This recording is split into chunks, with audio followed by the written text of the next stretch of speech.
Called my wife a manipulative piece of crap and now she's emotionally distant. My wife is incredibly emotional. Sad ad? Tears. Reading a book? Tears. Telling even a remotely sad story? Tears.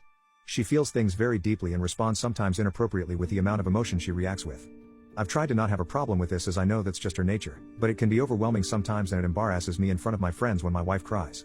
About 3 months ago we happened to get into a huge fight. She was telling a story to some friends and exaggerating the story quite a bit, so I just said, "Hey, I think you're lying a bit here. That didn't really happen like that." I wasn't trying to take away from the story, but I hate liars and she does it a fair bit when storytelling. She told me that she just does it for comedic effect and that everyone knows she doesn't tell stories 100% accurately. It was still bothering me however after everyone went home and I brought it up again, to which she told me that we'd already talked about it, and she didn't need me to correct her in front of her friends. We essentially got into a fight and I raised my voice. She immediately started crying, more like sobbing, and I told her that she was being a manipulative piece of crap doing that. I told her that I was sick and tired of her emotions and how annoying her cries can be.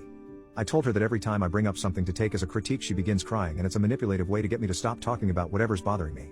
I told her about the time I called her food disgusting and started explaining how I would cook it to taste well, and she started crying. I then threatened to lay hands on her if she didn't stop her manipulative cries. Not proud of that, but in my defense I didn't mean it, it was in the heat of the moment.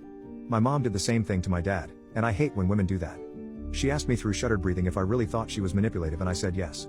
She flicked when I raised my hand right after, and I assured her I wouldn't hurt her, and that was just an empty threat. However, then I told her that she always manipulates the argument into going her way by crying and being the victim. She told me she couldn't even look at me and locked herself into our room to calm down. She came out a few hours later and told me that she was sorry if I thought she was being manipulative and that it wouldn't happen again.